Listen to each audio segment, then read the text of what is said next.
ایک لفظ بولا جاتا ہے اذیت، یہ بڑا تکلیف دہ لفظ ہے۔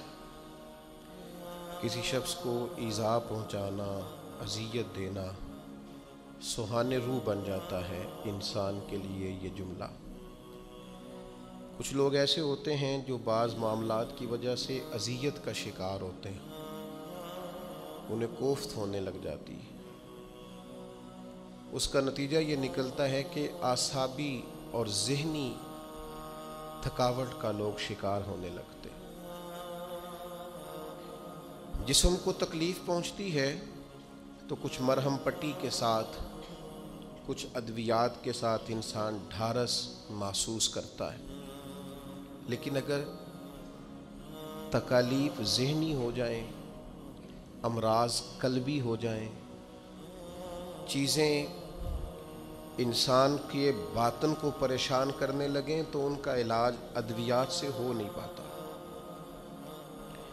ایک دور ایسا تھا جس دور میں لوگ دو بدو لڑائی کرتے تھے، لیکن اس کے بعد جو صلح کرتے تھے وہ بھی دل اور روح کے ساتھ کرتے تھے۔ اب یہ زمانہ آیا ہے کہ لڑائی دو بدو نہیں رہی، بلکہ سازش ہوتی ہے، غیبت ہوتی ہے، بہتان لگائے جاتے ہیں، شخصیات کو ڈیمیج کرنے کے لیے جھوٹ گھڑے جاتے ہیں، سوسائٹی کے اندر لوگوں کو بدنام کرنے کے لیے غلط باتوں کو پروموٹ کیا جاتا ہے، ذہنی اذیت دینے کی کوشش کی جاتی ہے۔ یہ بڑا تکلیف دہ مرحلہ ہے۔ اس سے ڈھیر سارے نرم و نازک دل پریشان رہتے ہیں، بے سکونی آتی ہے، اور ذہنی، قلبی اور روحانی تناؤ میں دن بدن اضافہ ہوتا چلا جا رہا ہے۔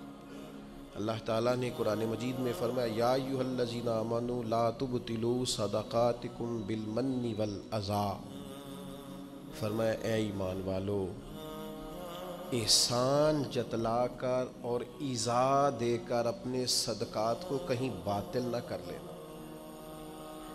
اپنے صدقات باطل نہ کرو، احسان جتا کر، ایذا دے کر، تکلیف دے کر۔ لوگ جب کسی غریب آدمی کو کچھ دینے کے بعد احسان جتلا رہے ہوتے ہیں اور اس پر اپنی نیکیاں گنوا رہے ہوتے ہیں، اور وہ بغیر کسی ٹھہراؤ کے بولتے چلے جاتے ہیں، تو آپ اندازہ کر سکتے ہیں کہ اس مجبور، تنگ دست اور غریب آدمی پر کیا گزرتی ہے۔ اس کا دل کن بے چینیوں، بے قراریوں اور پریشانیوں کا شکار ہوتا ہے۔ لیکن ہمارے ہاں تکلیف دینے والے ایک منٹ کا بھی وقفہ کرنے کو تیار نہیں ہوتے۔ اللہ کے پیارے رسول صلی اللہ تعالیٰ علیہ وسلم نے 3 لوگوں کے بارے میں ارشاد فرمایا یہ جنت میں نہیں جائیں گے۔ نسائی شریف میں یہ حدیث موجود ہے۔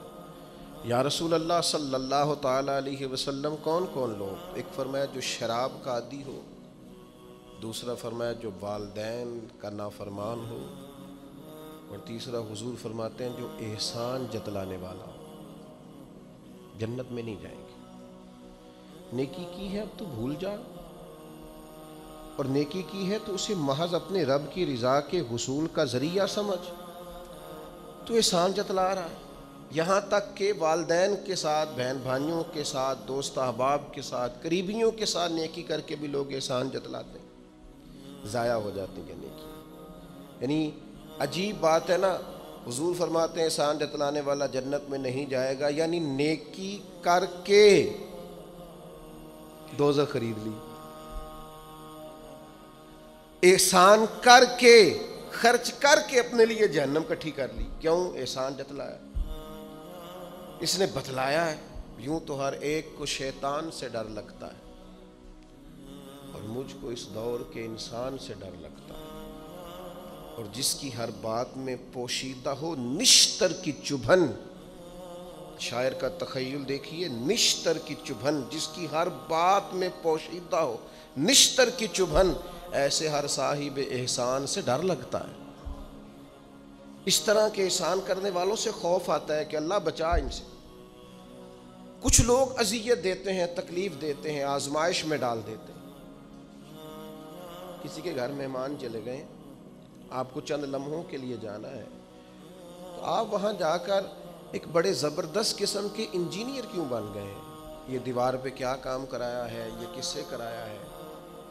یہ اگر آپ کو میں ایک بندہ بتاؤں، اگر فلاں سے آپ کام، بھئی آپ کو تو بطور مہمان بلایا گیا ہے، آپ کو کس نے کہا ہے کہ آپ کو انجینئر کے طور پہ دعوت دی ہے؟ آپ آئے ہیں، تشریف رکھیے، اور جتنی دیر آپ کو کہا جاتا ہے آپ بیٹھیے، اور پھر اس پر تبصرہ ہے، یہ فرنیچر کہاں سے لیا ہے، یہ قالین کہاں سے آیا ہے، اتنے سوال جواب۔ بعض دوست تو ایسے ہوتے ہیں جن سے کہنا پڑتا ہے کہ میرے بھائی آپ مہربانی کریں، ہم آپ کو نہ انجینئر سمجھتے ہیں نہ اچھا ڈیزائنر سمجھتے ہیں، ہم نے تو آپ کو ملنے کے لیے بلایا تھا، آپ آئیے اور جائیے۔ اور اتنے زیادہ تو مطلب وقت ہی نہیں ہے انسان کے پاس کہ وہ جائے اور اتنے زیادہ تبصرے کرے اور جا کے کسی کو تکلیف دے، پھر تفتیش کرنا، پوچھنا۔ اعلیٰ حضرت بریلوی رحمۃ اللہ لکھا حرام ہے یہ تفتیش کرنا کہ کسی کی کمائی حلال ہے کہ حرام ہے۔ آپ کیوں تفتیش کرتے ہیں؟ کس نے اجازت دی آپ کو جاسوسی کریں؟ آپ تکلیف دے رہے ہیں سامنے والے کو۔ کیا کرتے ہیں، کیا کماتے ہیں، کہاں سے؟ میرا رب ہے جس نے سب کے پردے رکھے ہوئے۔ اب کیوں ایسی حرکات کرتے ہیں جس کی بنیاد پر جناب کا ذریعہ آمدن کیا ہے؟ میرا ذریعہ آمدن یہ ہے کہ آپ دے جاتے ہیں تو میں کھا لیتا ہوں۔ آپ اپنا ذریعہ آمدن کی فکر کریں، آپ دوسروں پر کیوں اس قدر زیادہ بوجھ ڈالتے ہیں؟ اور پھر کھانا سامنے رکھا جاتا ہے، یہ میں نہیں کھاتا، تو آپ کو جو کھانا تھا گھر سے لے آتے، کیا ہی اچھا ہوتا۔ یہ میں ایک زمانہ ہو گیا جی میں نے یہ نہیں کبھی کھایا، تو کیا کھاتے ہیں آپ؟ مجھے سالوں بیت گئے ہیں سفر کرتے ہوئے، اور میرے ساتھ پوری جماعت نے سفر کیا ہے، ہفتوں میں گھر سے باہر رہا ہوں، کوئی ایک شخص نہیں، ایسا تو نہیں کہ ساری چیزیں طبیعت کو پسند ہوتی ہیں، لیکن کوئی ایک شخص نہیں بتا سکتا کہ کبھی میں نے کہا ہو یہ مجھے پسند نہیں، میں نے نہیں کھانا، لے جایا، یہ میری طبیعت نہیں۔ کیوں؟ میں ایک دفعہ اپنے حضرت صاحب کے ساتھ تھا، ایک جگہ پہ کھانا آیا، تو میں نے گھر والوں سے کہا نمک دیجئے گا ذرا، تو سب فرمانے لگے بیٹا آپ نے وہ حدیث نہیں پڑھی کہ حضور نے فرمایا کھانا پسند نہ ہو تو چھوڑ دو لیکن عیب نہ نکالو؟ فرمایا کس موسم کے اندر انہوں نے کھانا پکایا ہے اور تم نے انہیں یہ کہہ دیا تمہیں نمک ہی نہیں ڈالنا آتا؟ فرمایا ان کے گھر کا ذائقہ ہے، وہ کم کھاتے ہو، تم تھوڑا زیادہ کھاتے ہوگے نمک، بعض لوگ ذرا کم کھاتے ہیں، تم نے یہ کس طرح کی حرکت کی ہے؟ وہ بیچارے جا کے پہلے وہ ڈانٹے گا کہ تم نے نمک ہی نہیں صحیح ڈالا، وہ نمک مانگ رہے ہیں، کیا ضرورت تھی؟ تھوڑا سا۔ وہ حضرت سلمان فارسی رضی اللہ تعالیٰ عنہ کے گھر میں مہمان آ گئے، آپ نے کھانا رکھا تو وہ صاحب کہنے لگے کبھی پودینے کی چٹنی ہو جاتی نا، تو اب ان کے پاس پیسے نہیں تھے، ان کا لوٹا تھا ان کے پاس پیتل کا یا لوہے کا، لے جا کے گروی رکھا کسی کے ہاں جو وضو کے لیے رکھا ہوا تھا جناب سلمان فارسی، پھر وہ لوٹا گروی رکھ کے پیسے لائے، اس کا پودینہ خریدا اور لا کے مہمان کو دیا، تو مہمان کہنے لگا جی اللہ کا شکر ہے ہم قناعت پسند ہیں، جو مل جائے کھا لیتے ہیں۔ یعنی ایک تو یہ کہ پہلے فرمائش کر دی، پھر اس کے بعد نیک بننے کا ڈھونگ بھی رچایا۔ بھی کچھ لوگوں کا طریقہ ہوتا ہے، وہ سارا کچھ کرنے کے بعد نا، یعنی 2.25 گھنٹے غیبتیں کرنے کے بعد کہتے چلو سانوں کی لگے، بھئی آپ 15 منٹ ہی رہ گئے تھے، 2 گھنٹے پورے ہونے لگے تھے، ساری تو کر لی آپ نے، اب پیچھے بچا کیا ہے؟ تو وہ کہنے لگے جی میں قناعت پسند ہوں، جو مل جائے کھا لیتا ہوں۔ تو حضرت سلمان فارسی ناراض ہوئے، جلال میں آ فرمانے لگے اگر تم قناعت پسند ہوتے تو میرا وضو کا لوٹا آج گروی نہ پڑا ہوتا، تم قناعت پسند ہو، اوپر سے جھوٹ بولتے ہو۔ لیکن تکلیف دینا، اذیت پہنچانا، ذہنی طور پر کسی کو ٹارچر کرنا۔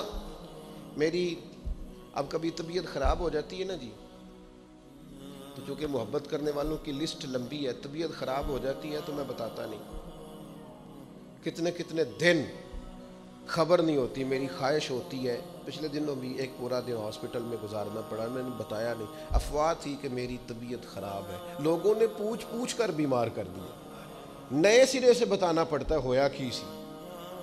اور پھر کچھ تو اتنے خاص محبت کرنے والے ہوتے ہیں کہ انہیں پوری ڈیٹیل چاہیے ہوتی ہے پس منظر سمیت۔ آپ حضور علیہ الصلوۃ والسلام نے فرمایا بہترین عیادت وہ ہے جو جلدی ہو، نہیں تھوڑی دیر کے لیے مریض کے پاس جائیں، یہ بہقی میں حدیث موجود ہے، بہترین عیادت، بہترین تیمارداری وہ ہے جو جلدی ہو، فٹافٹ آپ آئیں، تھوڑی دیر بیٹھیں اور چلے جائیں۔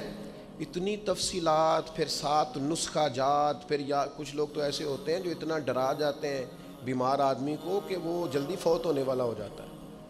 اس کہتے ہیں فلانے کو بھی یہ مرض تھا بیچارہ، 4 بچے ہیں، فوت ہو گیا.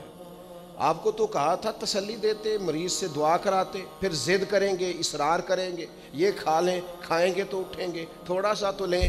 اللہ کے بندے، نبی کریم علیہ السلام نے فرمایا بیمار سے ضد نہ کرو، اسے اللہ کھلا پلا دیا کرتا ہے. تم ضد کر رہے ہو، اصرار کر رہے ہو، تکلیف دے رہے ہو، اذیت پہنچائی جاتی ہے.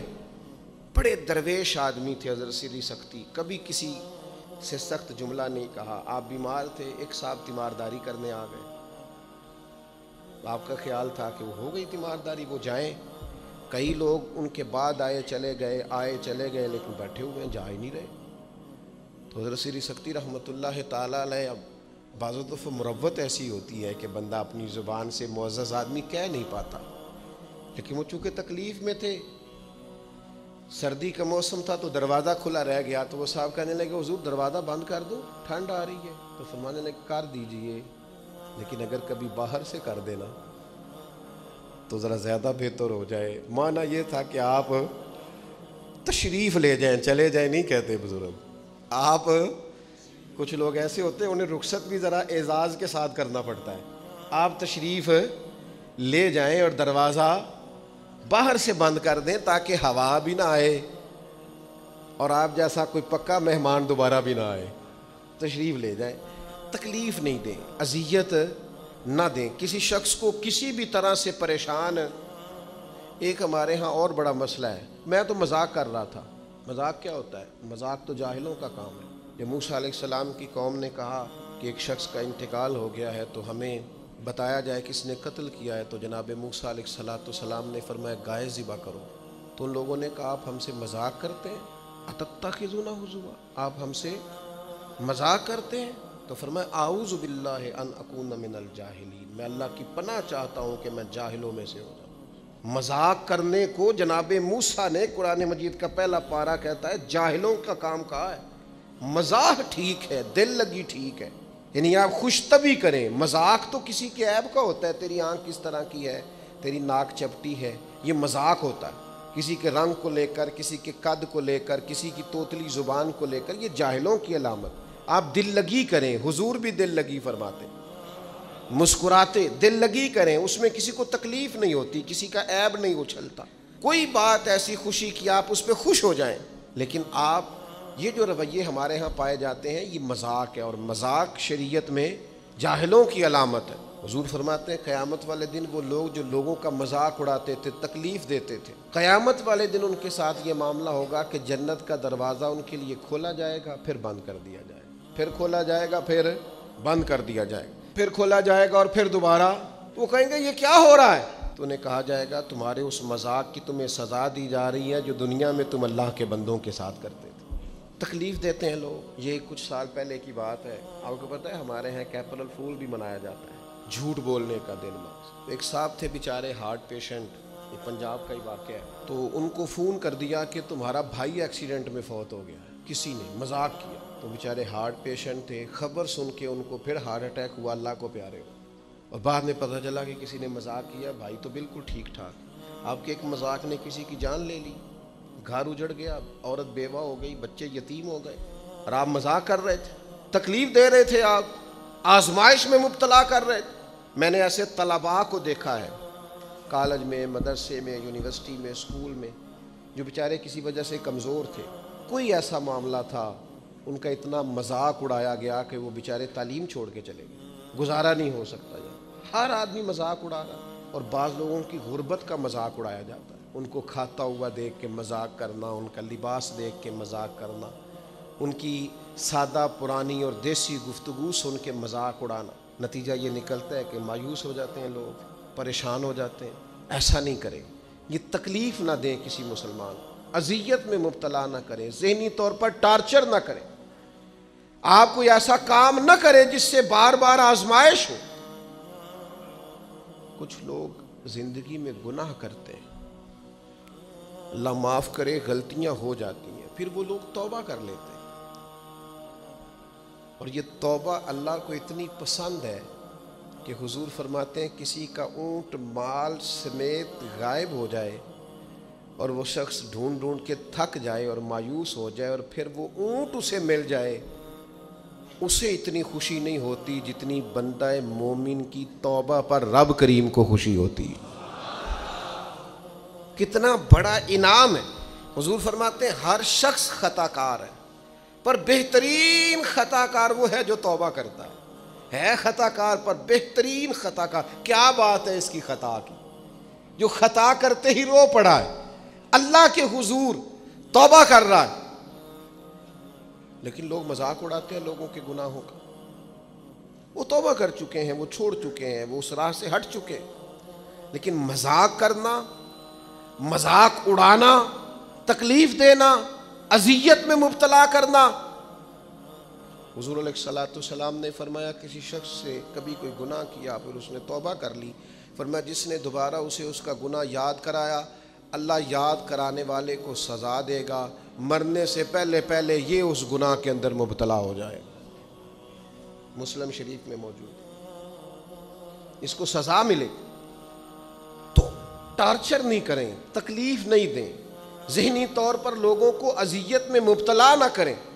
اور پھر رشتے دیکھے جاتے ہیں ہمارے ہاں، تو اس قدر زیادہ مطلب آزمائش میں ہم لوگوں کو مبتلا کر دیا جاتا ہے، اس قدر زیادہ آزمائش میں ہمارا چونکہ دیہاتوں سے تعلق ہے، تو پرانی خواتین کبھی جاتی تھی نا رشتہ دیکھنے کے لیے بیٹے کا، تو ان سے کہا جاتا تھا کہ آپ کو وہاں رشتہ نہیں کرنا، تو کہتی تھی نہیں ہم نے نہیں کرنا۔ تو کہتے تھے بھئی آپ بتائیں کیا وجہ ہے؟ تو وہ کہتی تھی وجہ کوئی نہیں بتانی، اس لیے کہ میرے گھر میں بھی بیٹیاں ہیں، میں کوئی وجہ نہیں بیان کروں گی، میں کسی کی بیٹی کا عیب کیسے بیان کروں؟ لیکن میں نے اخبار میں اس بیٹی کا تذکرہ بھی پڑھا جو پچھلے 2.5 سالوں سے اس لیے مینٹل ہاسپٹل میں زیر علاج ہے کہ کوئی 50 سے زیادہ لوگ رشتہ دیکھنے آئے۔ کسی نے کہا ذرا چل کے دکھاؤ، تو کسی نے کہا ذرا بول کے دکھاؤ، تو کسی نے کہا کہ اگر قد 2 انچ بڑا ہوتا۔ اتنی تکلیف، اتنی اذیت، اور اس دین کے ماننے والے جو دین ہمیں سبق دیتا ہے کہ بیٹیاں اور بہنیں ہوتی برابر ہیں، وہاں یہ رویہ ہمارا۔ اور زیادہ تر ان لوگوں کا معاملہ جن کے پاس نیا نیا پیسہ آیا، نئی نئی دولت آئی، اب ان کو سمجھ نہیں آ رہی کہ وہ کیسے اپنے آپ کو زمین سے اٹھا کے آسمان تک لے جائے۔ خدا کے بندو، اس طرح کی اذیت، اس طرح کی تکلیف، اس طرح کا لہجہ جس سے سامنے والا نفسیاتی بوجھ کے نیچے دب جائے، یہ بندہ مومن کی شان نہیں ہے۔ کبھی بھی ایسا نہ کریں، اجلی اجلی سونی سونی صاف ستھری بات کریں۔ مومن کی شان یہ ہے کہ سب کچھ ہو سکتا ہے پر مومن جھوٹا نہیں ہوا کرتا، وہ بددیانت نہیں ہوتا، وہ کسی کو تکلیف نہیں دیتا، اذیت نہ دیں، پریشان نہ کریں۔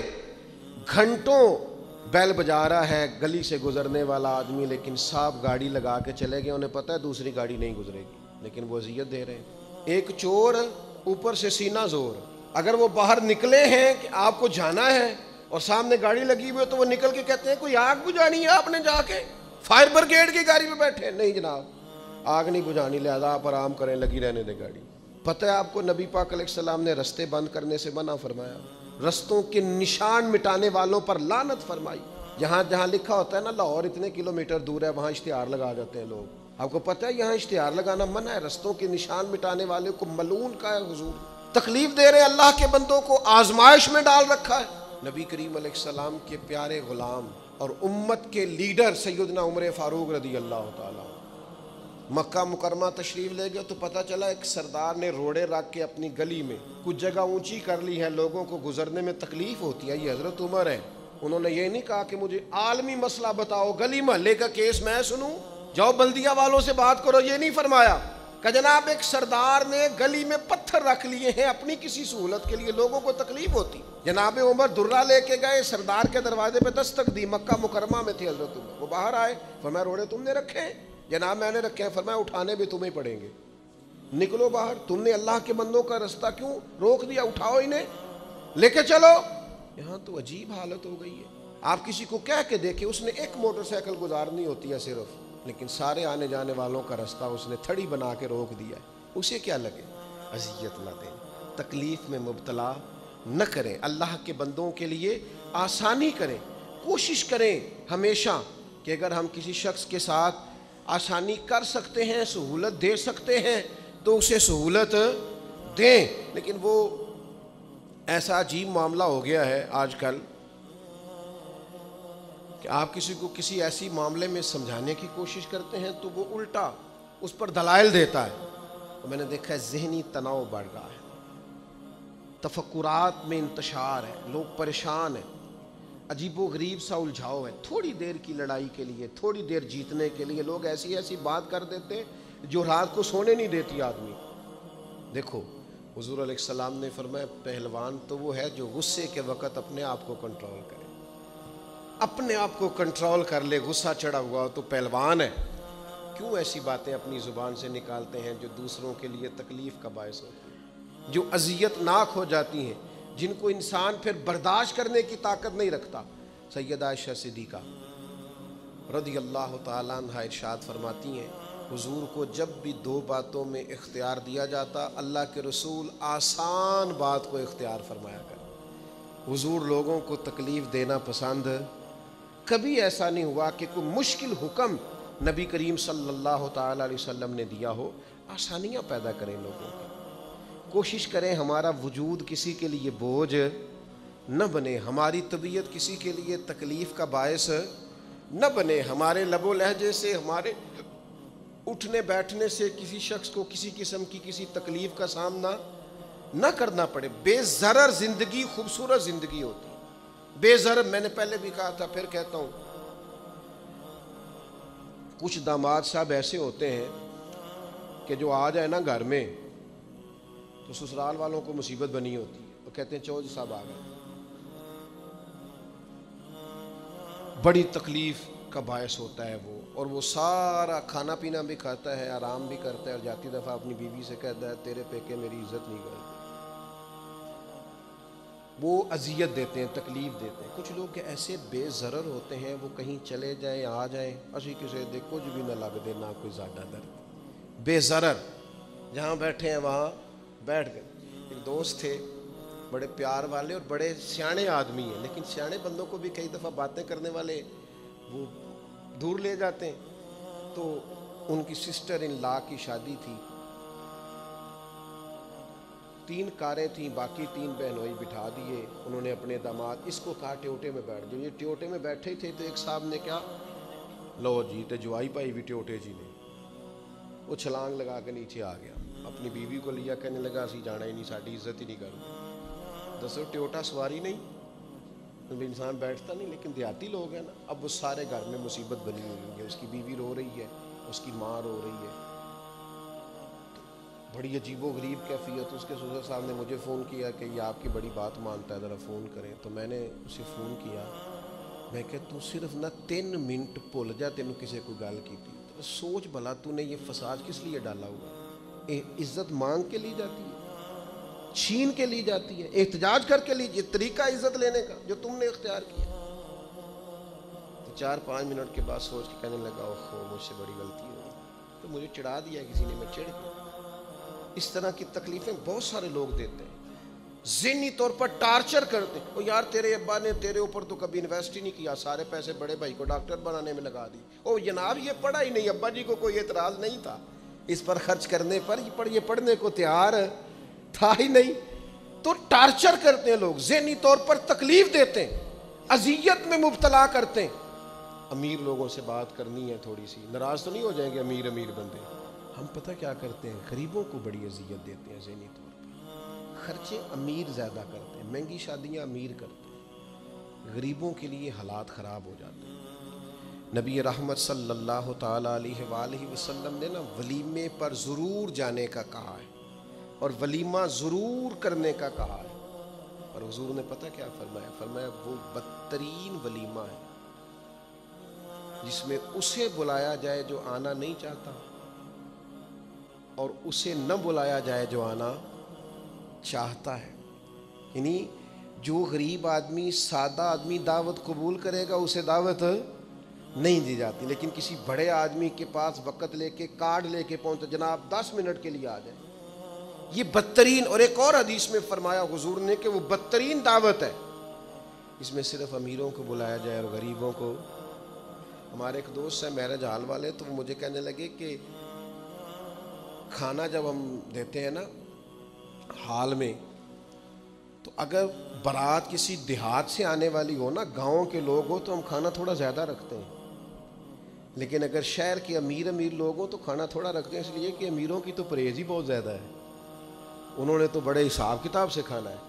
تو غریب آدمی بیچارہ، اب غریب کو طلب ہوتی ہے، اسے روز گوشت نہیں ملتا، لیکن اس کے لیے ہم گنجائش دینے کو تیار نہیں ہیں۔ وہ بڑی خوبصورت مثال ہمارے استاد صاحب ہمیں سنایا کرتے تھے، کہتے تھے کہ غریب آدمی تھا، امیر دوست کی شادی میں چلا گیا، اور چلا اس طرح گیا کہ وہ نا ورکشاپ پہ کام کرتا تھا، تو وہیں سے فارغ ہوا تو اسی طرح کپڑے اس کے میلے کچیلے تھے، اس پہ گرد لگی ہوئی تھی، اب گھر جاتا تو دیر ہو جانی تھی، تو وہ بھاگ کے شادی میں چلا گیا، تو جو باہر کھڑا تھا نا آدمی، اس نے اندر ہی نہیں داخل ہونے دیا۔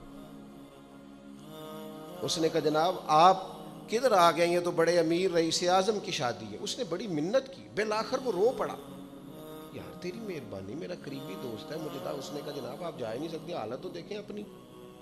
اب وہ دوڑا گیا گھر، تیزی سے کپڑے بدل کے واپس آ گیا، شادی بالکل اینڈ پہ ہو چکی۔ اب جب وہ سوٹ بوٹ اور وہ مایا شایا اور وہ جناب اس کا لباس بڑا حسین، تب اس کے لیے خود سے دروازہ کھولا گیا، وہ اندر گیا تو ساتھ رو رہا ہے، اور ساتھ وہ ڈونگا لے کے نا سالن والا برتن، تو اس میں کبھی اپنا کرتا ڈالتا ہے، کبھی اپنا بازو ڈالتا ہے کرتے کا۔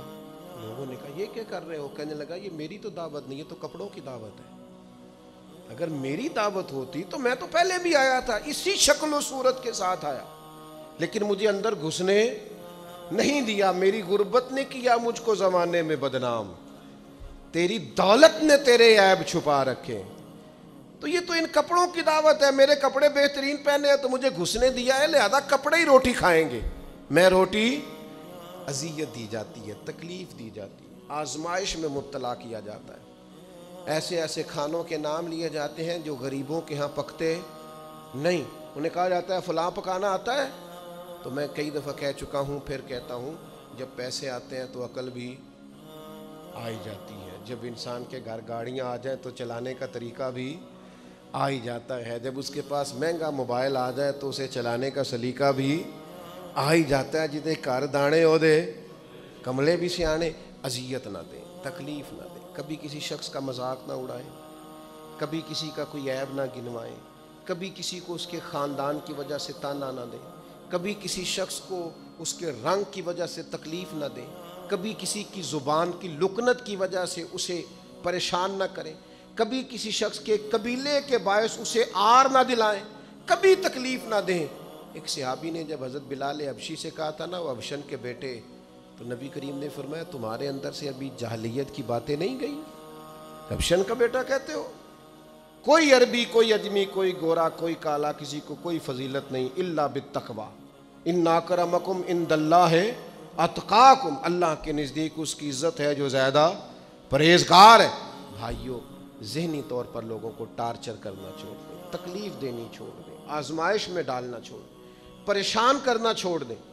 ہم اس طرح کا رویہ کرتے ہیں بعض اوقات کہ جو انتہائی خوفناک ہوتا ہے، کربناک ہوتا ہے، دردناک ہوتا ہے۔ لوگ اپنی زبان سے کچھ کہہ تو نہیں پاتے، کمزور ہوتے ہیں، لیکن اللہ کے حضور جا کے روتے ہیں۔ اس وقت سے ڈریے جب کوئی ہماری شکایت رب کی بارگاہ میں لگائے، جب کوئی کچھ بگاڑ تو نہ سکے پر اللہ رسول کے حضور جا کے کہے کہ اس نے بڑا ستایا ہے، تکلیف دی ہے، اس اذیت سے لوگوں کو بچائیں۔